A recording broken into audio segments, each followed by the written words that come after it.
আজ এই ভিডিওতে দুটো গুরুত্বপূর্ণ বিষয় ডিসকাস করব। নাম্বার ওয়ান, যে এক্সপিরিয়েন্সের 10 মার্কস যদি বাতিল হয়, যদি এক্সপিরিয়েন্সের 10 মার্কসটা আফটার ইন্টারভিউ পরে অ্যাড হয়, যদি এই মর্মে ভার্ডিক্ট আসে, তাহলে সেক্ষেত্রে মানে কাট অফ মার্কস কত নামবে বা সেখানে কারা কারা ডাক পেতে পারো, আমি আজকে সে নিয়ে ডিসকাস করছি। এবং একটি খবর তোমরা সবাই শুনছো, আমিও শুনছি যে এপ্রিল মাসের মধ্যে নাকি group C group D result publish হবে। আচ্ছা, এটা কি আদৌ সম্ভব? আমি আজ সে নিয়েও ডিসকাস করছি। সবাই চ্যানেলটা সাবস্ক্রাইব করে দিও এসএসসি এবং পিএসসি গুরুত্বপূর্ণ আপডেট পাওয়ার জন্য।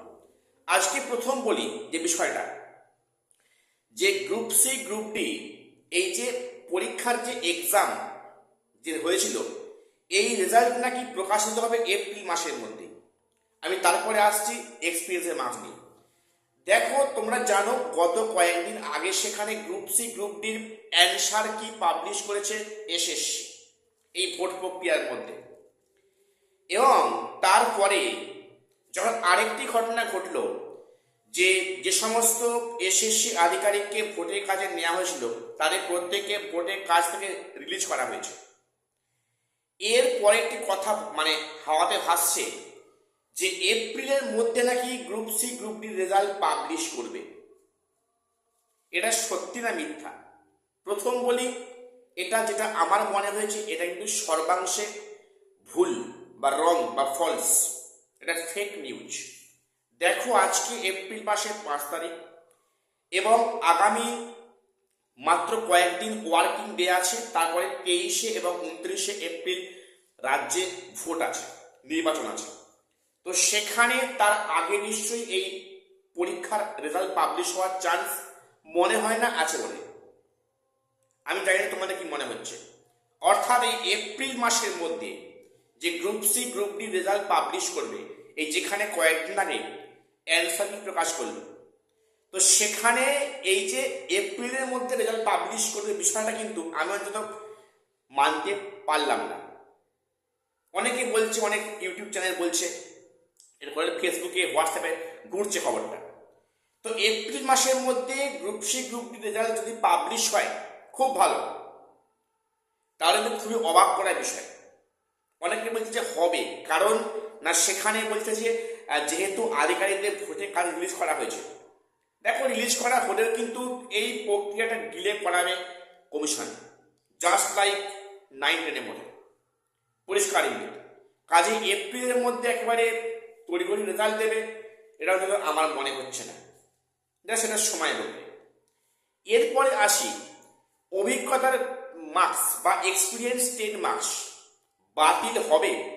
দেখো, বাতিল হয়তো হবে না, সেখানে হয়তো আফটার ইন্টারভিউর পরে একটা যোগ হওয়ার ভার্ডিক্ট কিন্তু আসতে পারে, সম্ভাবনা আছে। তবে সেটা কিন্তু হাইকোর্টে যেভাবে প্রসেস আগাচ্ছে চান্স কম, এবং এই মামলা যেহেতু সুপ্রিম কোর্টে উঠছে আগামীতে, একটা সম্ভাবনা আছে।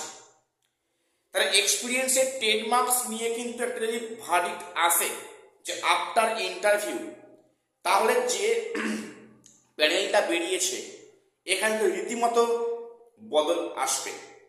এখানে প্রচুর সংখ্যক ফ্রেশার্স কিন্তু এই লিস্টে বা ইন্টারভিউতে ডাক পাবে, পরিষ্কার ইঙ্গিত।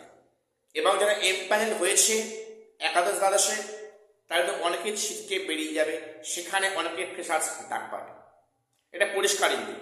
এবারে তো কত মার্কস, কত কাট অফ নামবে? এক্সপিরিয়েন্সের 10 মার্কস যদি আফটার ইন্টারভিউ পরে অ্যাড হয়, তাহলে কাট অফ মার্কস কত নামবে? দেখ, কাট অফ মার্কস কত নামবে পারফেক্টলি কিন্তু বলার সম্ভব হবে না। কাট অফ মার্কস কত অব্দি নামবে সেটা এক্স্যাক্টলি বলা যাবে না, তবে এটা পরিষ্কার কিন্তু কাট অফ মার্কস এক ধাক্কায় অনেকটাই কমবে এবং সেখানে ম্যাক্সিমাম ফেসারটা চান্স পেয়ে যাবে। কাজেই এই যে কাট অফ মার্কস নামবে অনেকটাই, সেক্ষেত্রে 5 কি 6 কি 7 কি 3 কি 2 ওটা এখনই কিন্তু এই মুহূর্তে বলা সম্ভব হচ্ছে।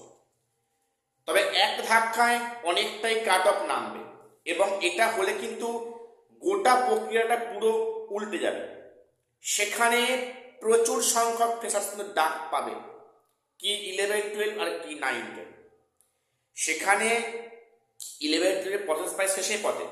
আমি জানি না এরপরে কি রায় আসবে, সেক্ষেত্রে আদৌ কোনো চেঞ্জ হবে কি না। তবে একটাই আশা আরো, যেখানে কোর্ট এবং এসএসসি বলে রেখেছে যে এই প্রক্রিয়া কিন্তু ভাগ্য নির্ধারণ করছে কোর্টের জাজমেন্টের উপরে, একটা ইঙ্গিত এখানে দেওয়া আছে।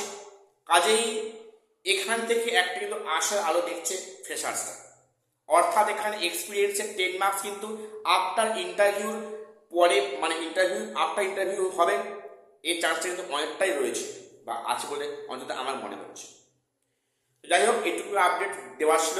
সবাই চ্যানেলটা সাবস্ক্রাইব করে দিও এসএসসি পিএসসি গুরুত্বপূর্ণ আপডেট পাওয়ার জন্য। আর শেষ করলাম, দেখা হচ্ছে পরের কোনো ভিডিও।